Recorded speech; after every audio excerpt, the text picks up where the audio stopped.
Hello দর্শক, সকলে কেমন আছেন? আশা করি সকলে অনেক ভালো আছেন।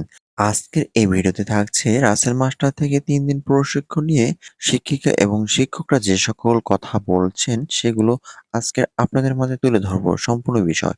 তো চলুন দর্শক, আজকের ভিডিওটি কথা না বলে শুরু করা যাক। বাবা ইলিশ মাছ খাবো, আমার কাছে 1টি টাকাও নেই। আমি দুঃখিত রাসেল মাস্টার, আপনার চেহারা দেখে কেউ এই কথা বিশ্বাস করবে না। বাবা ইলিশ মাছ খাবো, আমার কাছে 1টি টাকাও নেই। আমি আমার ছেলেকে বললাম, বাবা রাসেল মাস্টার, আপনি শিক্ষকতা পেশাটাকে এতটা ছোট করে ফেললেন যে আপনি পাঙ্গাস মাছ খান, ইলিশ মাছ খেতে পারেন না। যদি গরিব হতেন তাহলে ভিক্ষুকের মতো ভিক্ষা করে খেতেন, তাহলে কি বলতেন? কে বললো এতদিন ধরে ঘরে বসে রয়েছে, একদিন আমাকে ঘুরতে নিয়ে যাও।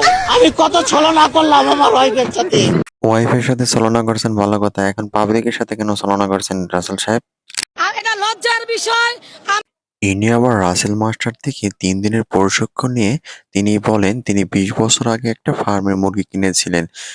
সেই ঘ্রাণ তার নাকে এখনো আসে। তিনি এখনো পর্যন্ত একটি দেশি মুরগি কিনে খেতে পারেন নাই। একটা দেশি মুরগি কিনে খেতে আমি আজও পারিনি। আমার বয়স প্রায় 50 বছর হয়ে গেছে, এখন পর্যন্ত বিয়ে করতে পারি নাই। একের পর এক রাসেল মাস্টার থেকে প্রশিক্ষণ নিয়ে তারা তাদের মনের ভাবগুলো প্রকাশ করে যাচ্ছে সাংবাদিকদের কাছে। তার বয়স নাকি 50 বছর পার হয়ে গেছে, তিনি এখন পর্যন্ত বিয়ে করতে পারেননি। কারণ কোনো মেয়ের বাবা নাকি তার কাছে কোনো মেয়ে বিয়ে দিতে চায় না, কারণ তার বেতন দিয়ে তার মেয়েকে ভরণ পোষণ দিতে পারবে কিনা সে সন্দেহে।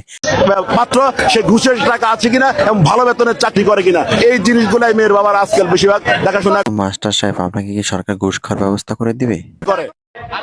পেটের ক্ষুধা ইচ্ছা করে গাড়ির নিচে মারি এই শিক্ষিকাকে রাসেল মাস্টার অনেক কষ্ট করে একটা গান শিখিয়ে দিয়েছে। ঝাঁপ।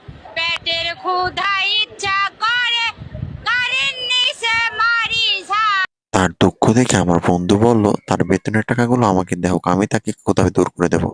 কেন যে শিক্ষক হইলাম বাপ রে বাপ। রাসেল মাস্টার ৩ দিন প্রশিক্ষণ শেষ করে এখন কাপড় ব্লগ বানাচ্ছে। আজকে জানি কি রাঁধছিলা, বিরিয়ানি। কিন্তু খাই নাই আমরা, ভালো হয় নাই। রাসেল মাস্টার টাকার অভাবে ইলিশ মাছ না খেতে পেরে পাঙ্গাস মাছের বিরিয়ানি রান্না করে খায়।